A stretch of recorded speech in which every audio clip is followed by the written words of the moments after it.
L'enseignant de sciences de la vie et de la terre de la troisième année des humanités scientifiques du collège Boboto à Kinshasa veut mettre en place un système expert permettant de reconnaître dans la faune et la flore d'une forêt un animal trouvé partant de ses caractéristiques, règne, ordre, famille et genre. Il fait recours à son collègue des technologies de l'information et de la communication de l'aider à créer un système expert pouvant détecter et nommer un animal connaissant ses caractéristiques. Celui-ci, à son tour, demande à ses élèves d'écrire un algorithme permettant d'identifier et de nommer un animal trouvé dans la faune d'une forêt connaissant ses caractéristiques. Les élèves sont appelés à utiliser les notions d'algorithmique et créer un système expert permettant d'identifier et nommer un animal. Bonjour! Précédemment, nous avons vu une introduction au système expert de l'intelligence artificielle. Tout d'abord, nous avons appris que l'intelligence est le potentiel des capacités mentales et cognitives d'un individu lui permettant de résoudre un problème ou de s'adapter à son environnement. Par extension, depuis l'émergence de la robotique et de l'informatique, les notions d'intelligence humaine injectées dans les machines conçues et fabriquées par les êtres humains sont appelées intelligence artificielle. Un système expert est un outil d'intelligence artificielle capable de reproduire les mécanismes cognitifs d'un expert dans un domaine particulier. Si vous avez bonne mémoire, répondez à ces deux questions. Quelles sont les trois parties qui composent un système expert? En sciences et vie de la Terre, combien de chromosomes contiennent les cellules reproductrices humaines? Aujourd'hui, nous verrons l'apprentissage automatique en intelligence artificielle. L'apprentissage automatique, en anglais machine learning, est un champ d'étude de l'intelligence artificielle qui se fonde sur des approches mathématiques et statistiques pour donner aux ordinateurs la capacité d'apprendre à partir des données, d'améliorer leur performance à résoudre des tâches sans être explicitement programmés. De manière générale, un programme informatique tente de résoudre un problème pour lequel nous avons la solution. Par exemple, calculer la moyenne générale des élèves ou encore les classer selon leur moyenne. Pour certains problèmes, nous ne connaissons pas de solution exacte et donc nous ne pouvons pas écrire de programme informatique.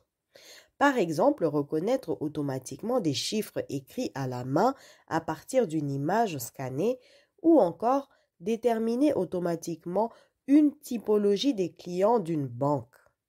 En revanche, pour ces problèmes, il est facile d'avoir une base de données regroupant de nombreuses instances du problème considéré.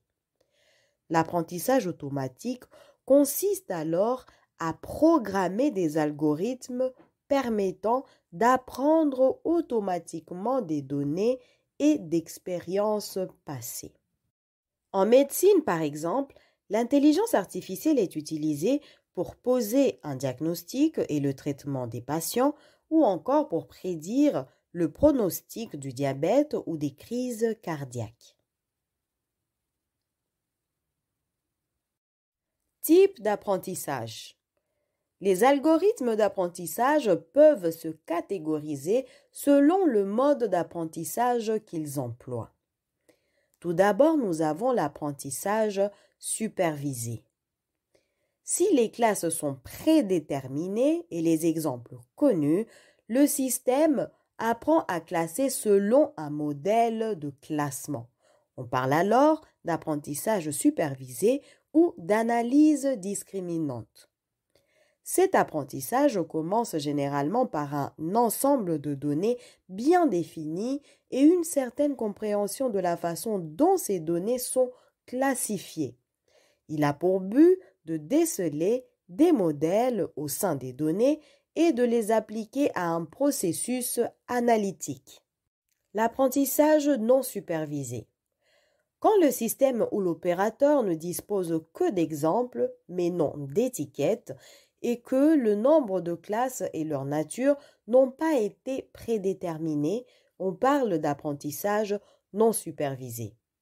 L'algorithme doit découvrir par lui-même la structure plus ou moins cachée des données.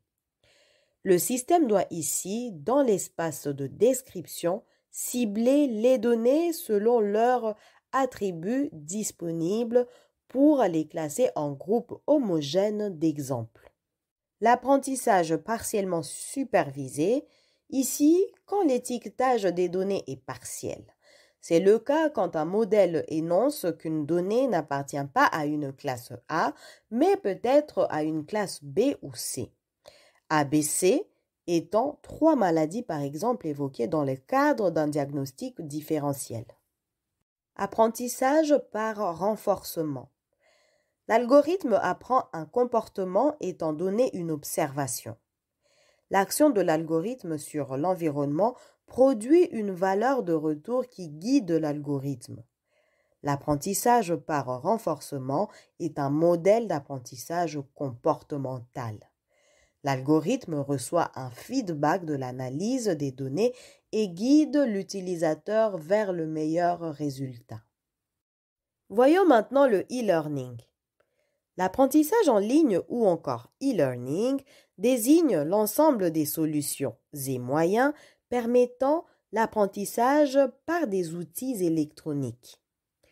La formation en ligne inclut de cette façon des sites web éducatifs, la téléformation, etc. La formation en ligne est une des technologies de l'information et de la communication pour l'éducation intégrée dans la cyberculture.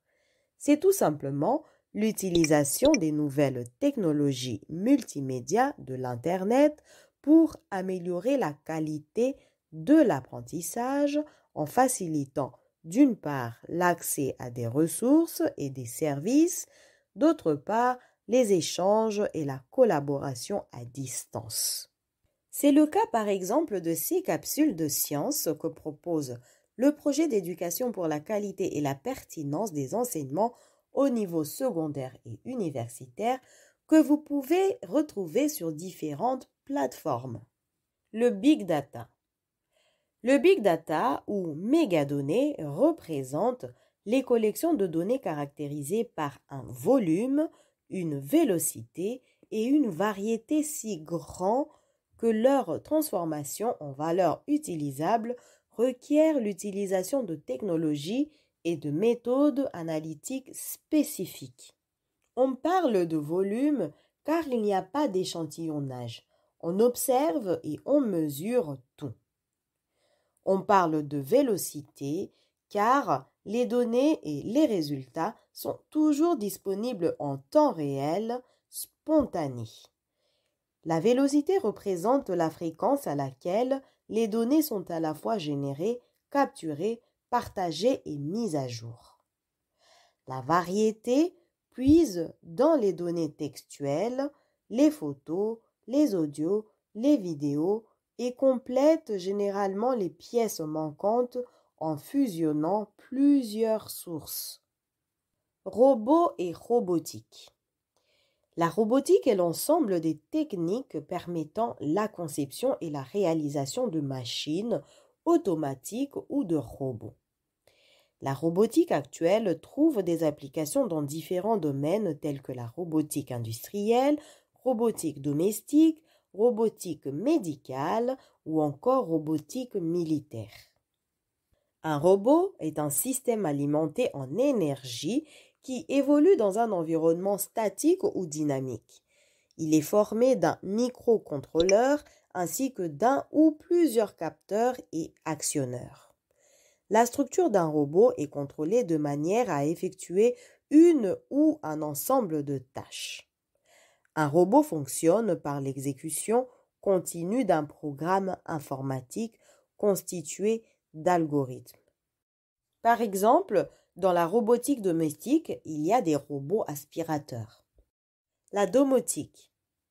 La domotique est l'ensemble des techniques de l'électronique, de physique du bâtiment, d'automatisme, de l'informatique et des télécommunications utilisées dans les bâtiments et permettant de centraliser le contrôle des différents systèmes et sous-systèmes de la maison et de l'entreprise. Les principaux domaines dans lesquels s'appliquent les techniques de la domotique sont le pilotage des appareils électrodomestiques tels que l'électroménager qui peut être programmé en horaire défini par l'usager. Il y a aussi des appareils dont le déclenchement est lié à la détection de mouvements ou encore par télécommande. Aussi, il y a la gestion de l'énergie, du chauffage par exemple. Il est possible de gérer les apports naturels calories, frigories, vent, lumière, eau, etc. en fonction de l'enveloppe thermique du bâtiment, de la climatisation ou encore en fonction de l'ensoleillement ou de l'heure de la journée. En conclusion, l'apprentissage automatique ou machine learning en anglais est un des champs d'étude de l'intelligence artificielle. Il fait référence à la capacité d'un système à acquérir et intégrer de façon autonome des connaissances.